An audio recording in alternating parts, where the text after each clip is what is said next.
Señor me dio una palabra que estoy seguro que es la palabra que usted está necesitando, porque Dios me pidió que lo hablara.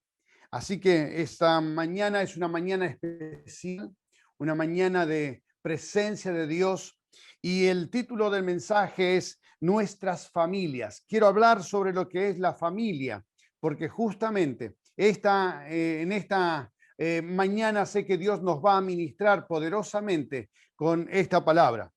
Y sabemos que como iglesia tenemos uno de los pilares nuestros es ambiente de familia. Pero este ambiente de familia tiene que ver con lo individual, tiene que ver con lo que ustedes están viviendo día a día. Y si bien la iglesia podría ser un modelo de familia, yo le quiero decir que lo más hermoso es que el modelo de familia está en el corazón de Dios. Y quiero compartir algunos versículos porque vamos a meditar, vamos a charlar en esta media hora que voy a estar compartiendo con ustedes, una charla, voy a abrir mi corazón, compartir con ustedes este tiempo. Y le voy a pedir que anoten allí para después leer en Hechos capítulo 16, versículo 31.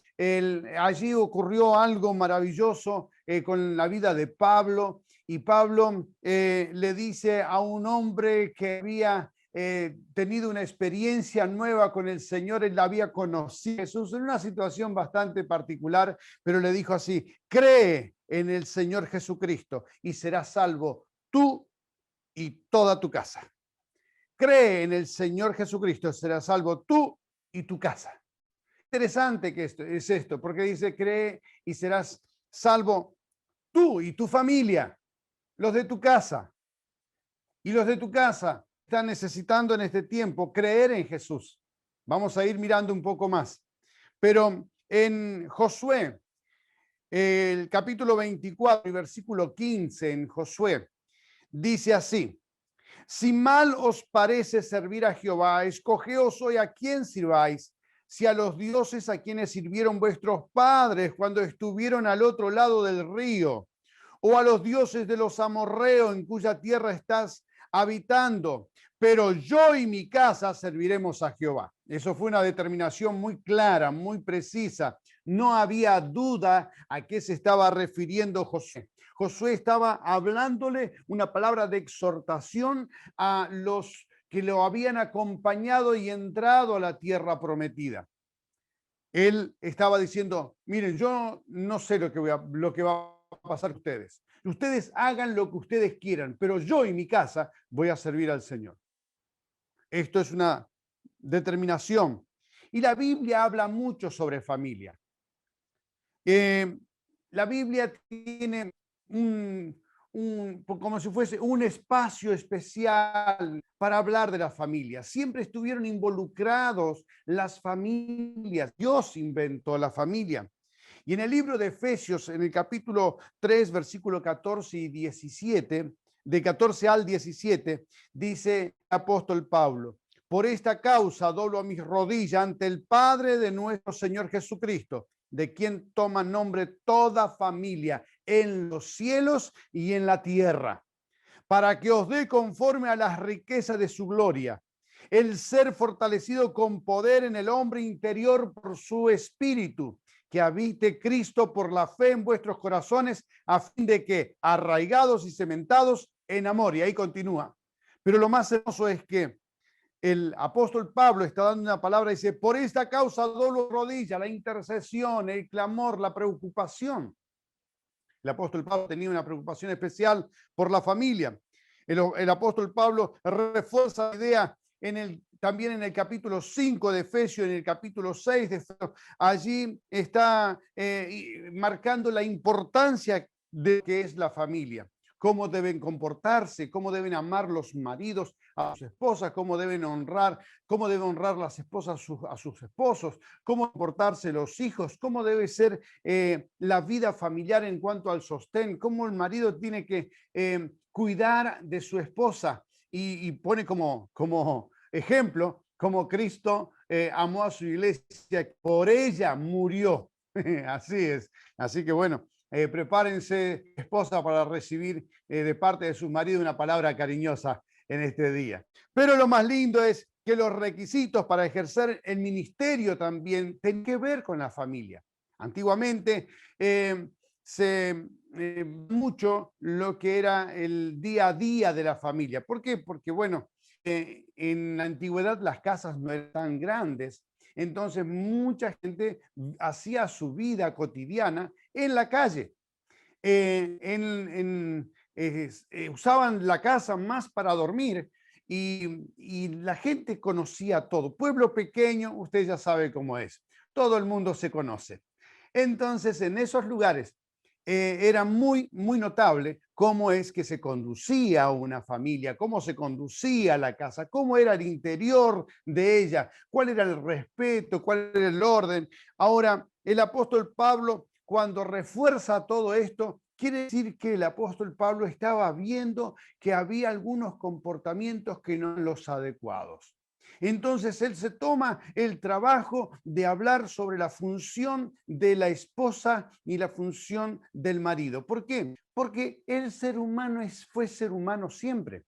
Entonces en algún momento algo generaba allí alguna discordia, pero miramos nosotros en Primera de Timoteo, cuando el apóstol Pablo empieza a hablar sobre algunos requisitos que debían tener tanto diáconos como los obispos o pastores o ancianos de la iglesia, es decir, los directivos de la iglesia. El apóstol Pablo hace un énfasis muy especial a estas personas, tanto pastores como diácono. El requisito era marido de una sola mujer y que gobierne bien su casa. Qué interesante. Maridos de una sola mujer y que gobiernen bien sus casas. Ahora, la casa de los creyentes tiene una posición privilegiada también. Es una gran responsabilidad, por decir así, ambiental, por una manera de poder decir, si yo estoy bien acá en casa, si hay armonía aquí en casa, mis vecinos también están en armonía. Cuando nuestros vecinos oyen algunas exclamaciones, algunos gritos, algunas situaciones feas, genera todo un malestar, porque vivimos en comunidades.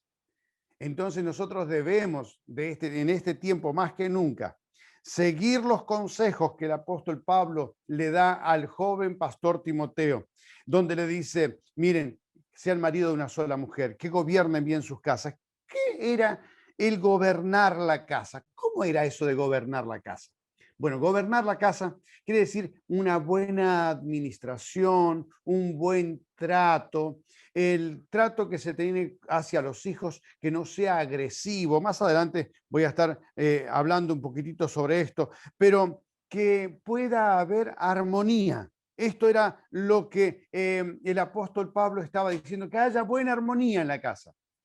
Y una armonía es cuando el conjunto de notas en una música se va ligando una con la otra y es agradable al oído. Ahora, cuando nosotros observamos algunas cosas que son privilegios, Dios a nosotros nos ha dado un privilegio tan grande que es justamente pertenecer a la familia del Señor. Un privilegio tan grande saber que tenemos nosotros una manera de comportarnos que está basado en la palabra de Dios, en la Biblia, que está basado en principios celestiales. Entonces, como privilegiados, nosotros estamos sabiendo que el deseo de Dios es salvar a las familias de los creyentes. Es cierto que cada integrante de la familia tendrá que creer personalmente en el Señor Jesucristo. Es cierto, nosotros criamos a nuestros hijos y en determinado momento el muchacho y la chica tendrán que aceptar a Jesucristo. Pero lo que más van a ver los chicos es cómo yo vivo mi vida en Jesucristo. Porque somos ejemplo de esos hijos. Y estos hijos van a estar creciendo en el Señor cada día más. Ahora vamos a mirar un poquito la vida de un personaje en la Biblia que es siempre se ha hablado de Noé. Noé que construyó el arca, inclusive hay películas de Noé, que él construyó el arca, si bien entraron los animales que estaban allí para que no desaparezcan, estaba la familia. En Hebreos capítulo 11, versículo 7, dice, por la fe Noé, cuando fue advertido por Dios acerca de las cosas que aún no se veían, con temor preparó el arca en que su casa se salvaría. Y por esa fe condenó al mundo y fue hecho heredero de la justicia que viene por la fe. Noé recibe una instrucción de Dios y él construye esa arca con el fin y el propósito de salvar a su casa. Miren, qué responsabilidad tenemos nosotros como papás, qué responsabilidad tenemos nosotros como los que estamos dando el ejemplo a nuestros hijos. Nuestros hijos necesitan ser salvos. ¿Qué representa el arca? El arca representa la iglesia del Señor. Representa un lugar de seguridad y protección. Afuera del arca había muerte, había catástrofe, había montones de cosas. Me hace recordar alguna situación actual. Pero en el arca estaba la presencia de Dios para guardarnos. Es muy interesante que nosotros podamos acudir a Cristo, porque la iglesia es de Jesucristo. El arca es Cristo. El arca es nuestro Señor Jesucristo. Nos metemos en Cristo y estamos seguros. Él nos esconde en sus manos y nos guarda de todo mal. Nuestra gran responsabilidad, la responsabilidad de nosotros como padres de enseñar a nuestros hijos, es una responsabilidad muy grande, muy amplia. En Efesios capítulo 6, versículo 4, en la versión NBB, dice así, en cuanto a ustedes, padres, no hagan enojar a sus hijos, más bien edúquelo como quiere el Señor, con disciplina y consejo. Esto es una responsabilidad grande. Dice, a ustedes, padres, no hagan enojar a sus hijos. Miren, en estos años en consejería y en charla, a veces charlas así informales, nos encontramos con muchos jóvenes que no tienen un lindo recuerdo de sus padres, porque sus padres los irritaban. Sus padres le pegaban por todo o por nada. Sus padres buscaban ocasión de hacerlos hombres. ¡Ay, pam! Un cachetazo en la nuca. Vamos, hágase hombre, deje de llorar. Y de esa manera los chicos crecían resentidos. Conozco un caso de que los hijos decían, un día vamos a ser grandes, dos muchachos, y le vamos a agarrar a papá y le vamos a pegar una paliza como él nos pegaba con vara. Gracias a Dios el Señor intervino antes. Y estos muchachos en plena adolescencia tienen un encuentro con el Señor y ahora lo cuentan como una anécdota. Y se matan de risa y juegan con el Padre. Ahora se ha solucionado todo eso, pero tuvieron que reconciliarse, tuvieron que pedir perdón, se perdonaron. El Padre pide perdón. Es tan maravilloso esto. Otro de los pasajes bíblicos, en Proverbios, el capítulo 22 y el versículo 5 y 6, dice lo siguiente. El camino del perverso está lleno de espinas y de trampas, pero el que estima su vida se mantendrá alejado de ellas. Dice, enséñale al niño a elegir el camino correcto y cuando sea viejo no lo abandonará. ¡Qué responsabilidad! Tenemos nosotros la oportunidad en este tiempo de mostrarle a nuestros chicos, a nuestros hijos, qué es lo que está pasando sin Cristo, qué es lo que está pasando en la sociedad sin Dios, qué es lo que está pasando en diferentes partes del mundo, pero dice, instruye al niño, enséñale al niño qué camino debe elegir. Esto quiere decir que, mira, este es un camino y este es otro. En este camino Si seguís por este camino, habrá estas consecuencias de andar por este camino. Pero si andás por este camino, vos vas a tener un final feliz. De lo contrario, tendrás un final infernal. Instruye al niño de chiquito. Nosotros tenemos un dicho que todo lo que nosotros queremos enderezar es mejor enderezarlo cuando es tierno, cuando es pequeño. En el campo decían los pepinos se enderezan de pequeño. Era para poder ponerlo en los picles. Y esto es algo que también lo podemos traer a nuestros días.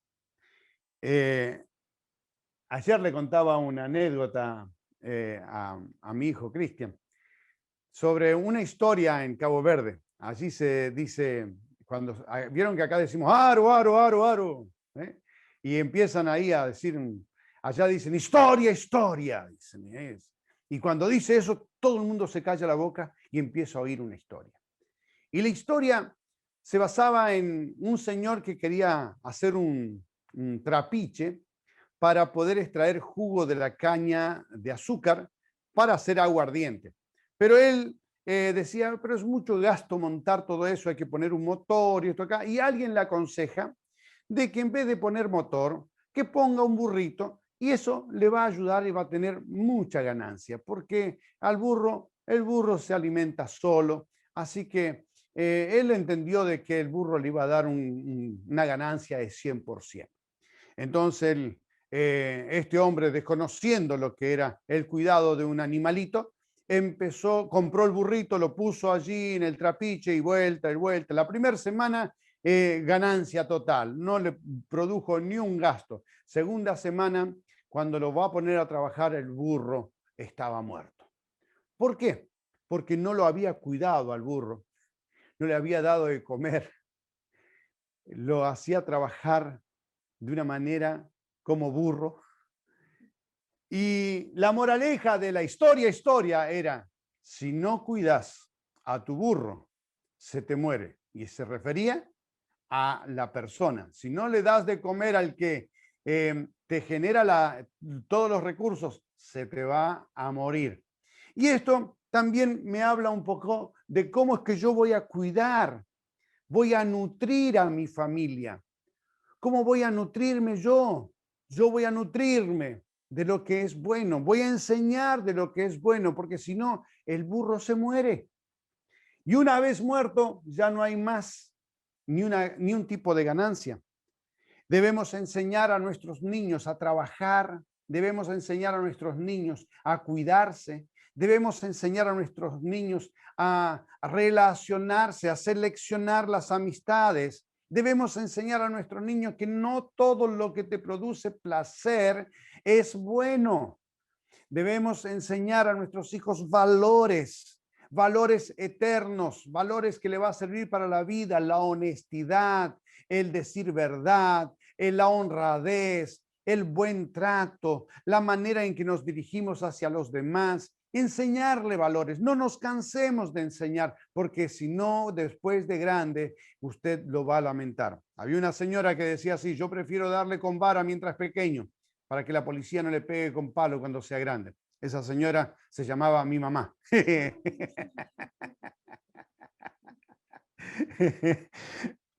Ahora, quiero ir concluyendo. Es muy probable que usted esté lleno de montones de situaciones y que usted diga, esto no va a ocurrir, esto no, a mí no me va a pasar. En casa somos todos buenos. Bueno, te voy a dar una sugerencia. Para aquellos que dicen, no, está todo bien, yo le voy a pedir que usted empiece a analizar su familia a través de la oración. Otros creen que sería muy bueno tener una familia excelente, pero es imposible. Es imposible que eso ocurra en mi casa porque ya está todo perdido. Ya no hay más salida. Mi casa ya es un infierno, mi hogar es un desastre, así que creo que eso no podría ocurrir nunca. Yo te voy a sugerir algo. Te voy a sugerir que sigas los consejos que le dio el apóstol Pablo a aquel carcelero, que le dijo, cree en el Señor Jesucristo y serás salvo tú y tu casa. El punto es dejar que Jesucristo entre en tu hogar. La clave es Cristo viviendo en tu hogar. Esa es la clave. Entonces, ¿querés que cambie las cosas? Colócalo a Cristo en tu hogar. El ejemplo de Zaqueo. Zaqueo era un hombre que se había desviado, se había apartado del Señor, de seguir a Dios.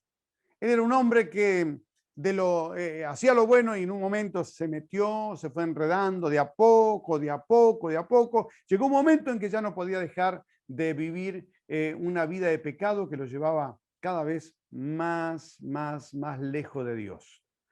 Ahora, en Lucas capítulo 19, versículo 1 al 6, cuenta un poquito la historia. Después usted lo lee bien en su casa, toda la historia.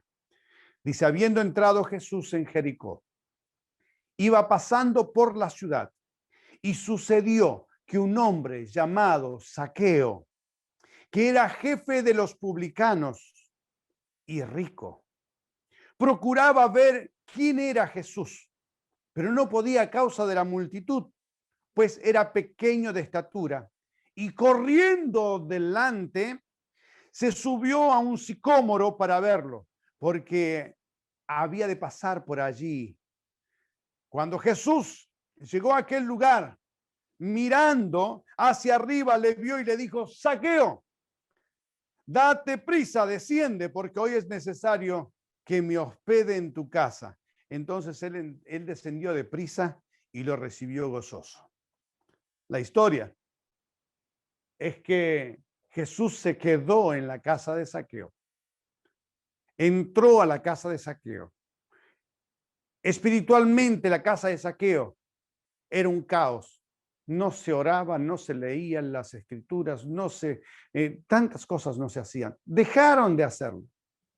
Pero la salvación entró a su casa. Y en un momento Jesús, de una manera informal, allí en la casa, no fue en la sinagoga, no fue en ningún otro lugar, fue en la casa de Zaqueo. Llega a la casa de Zaqueo. Yo imagino que él comiendo, compartiendo, y el Espíritu del Señor trabajando en ese corazón de Zaqueo, que él sabía que estaba mal, él entendía su situación. Y en un momento Zaqueo dice, se para y dice, yo quiero devolver todo lo que he robado. Él reconoció su pecado de robo. Yo quiero retribuir a todas las personas que yo he engañado. Él agarra y reconoce que era un engañador, era un pecador. Y le voy a dar 4 veces más de lo que yo lo he estafado a ellos. Y Jesús dijo así, hoy ha venido la salvación a esta casa. Qué preocupación tan grande que tenía Jesús por la familia. Qué tremendo. Hoy vino la salvación a esta casa. Lo más maravilloso es permitir que Jesús entre en tu casa. Si Jesús entra en tu casa, seguro que las cosas van a cambiar. El último versículo que quiero compartir con ustedes es un versículo que yo ya lo leí al principio, pero lo voy a leer completo. Josué 24:15. Si mal os parece servir a Jehová. Esta era una opción. Escogeos hoy a quién sirváis. Era una elección. Si a los dioses a quienes sirvieron vuestros padres en Egipto, o cuando estuvieron al otro lado del río, o a los dioses de los amorreos en cuya tierra habitáis. Estaba hablando a una generación nueva, a una generación que estaba entrando a la tierra prometida. Esta generación era una generación que estaba en blanco, era una generación joven, que no había recibido a lo mejor el mejor ejemplo de sus padres. Y yo quiero orar por esta generación que se viene. Algunos sociólogos dicen que esta es una generación perdida. A otros le dicen que esta generación es la generación de cristal, que no es una generación de lucha, es una generación que se quiebra, es una generación influenciable, es una generación que no tiene carácter. Yo opino lo contrario. Yo creo que esta generación que se viene también es una generación que, si permite que Jesucristo tome el control de su vida, va a ser una generación que va a transformar este mundo en un campo de cosecha de almas, personas que conocerán a Cristo. Dice, y en estos postreros tiempos derramaré mi espíritu sobre toda carne, sobre toda familia, sobre todas las personas. Así que vamos a orar al Señor y vamos a bendecir nuestra familia. Yo quiero orar en este momento por tu casa. Yo hoy recibí un audio donde contaban la historia de mi familia y me sorprendí, alabé al Señor, lloré escuchando. Cuando mi bisabuelo, mi tatarabuelo, había recibido al Señor Jesús, y cuando antes de fallecer llamó a su esposa y le dijo, sigan este camino, porque este camino es bueno. Y toda su familia fue prosperando en el Señor, fue creciendo en el Señor. Fueron los primeros evangélicos en la provincia de Misiones. Y hoy en nuestra familia tenemos no sé cuántos pastores, evangelistas, misioneros, músicos para hacer dulce. Y todo comenzó porque un día un hombre dijo así, sigan este camino.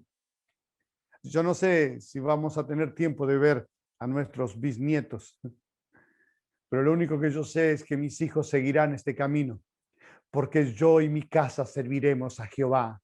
Yo quiero orar por vos, quiero orar por tu familia, orar por tu casa. No permitas que el enemigo te robe lo más lindo que son tus hijos, tus nietos, tu generación. Ahí donde estás. Si estás cerca de tu familia, abrazalos allí. Si estás mirándolos a ellos, mírale bien a los ojos. Y quiero orar por vos, para que Dios te bendiga, para que seas bendición en tu casa. Permite que Jesús entre en tu hogar. Padre, oro en este momento. Y te pido que tu bendición y tu unción esté sobre cada hogar. Señor, reprendemos al enemigo y ordenamos que el diablo quite las manos sucias de los hogares. Todas las personas que tienen problemas de relacionamientos, de adicciones, que están sumergidos en el pecado, Señor, en este momento que ellos puedan reflexionar y puedan volverse a ti, recibirte a ti, porque tú eres el único camino, la verdad y la vida. Nadie va al Padre si no es por ti. Señor, nosotros necesitamos que nuestros hijos te sirvan. Necesitamos que nuestros hijos te reciban, porque nos sabemos muy bien que el final de este camino es el cielo y no queremos que nuestros hijos vayan al infierno. Los amamos tanto que los queremos con nosotros en el cielo. En el nombre de Jesús. Amén. Que Dios les bendiga. Que la gracia del Señor esté sobre sus vidas y que podamos disfrutar del Señor en este tiempo. Amén. Le dejamos los anuncios para que usted pueda saber de que hay una iglesia que los está esperando. Estos son los anuncios de la Iglesia Palabra de Vida. Te recordamos que debido a las nuevas disposiciones del gobierno, nuestras reuniones serán de manera virtual, a través de distintas plataformas, Zoom, Facebook, YouTube y WhatsApp. Por Zoom tenemos la reunión completa los domingos 10:30 horas. Por Facebook a las 11 podrás ver el mensaje en vivo. En nuestro canal de YouTube podrás ver la reunión completa una vez finalizado el vivo. Por el grupo de WhatsApp Hermanos Palabra de Vida, seguimos conectados los martes y los jueves con las cadenas de oración y los miércoles 19:30 horas con el culto a través de audios. Los adolescentes seguirán reunidos por Zoom los días viernes 22 horas. Continuamos también con los distintos grupos de crecimiento que tenemos en la iglesia. Somos iglesia, somos familia, no te desconectes.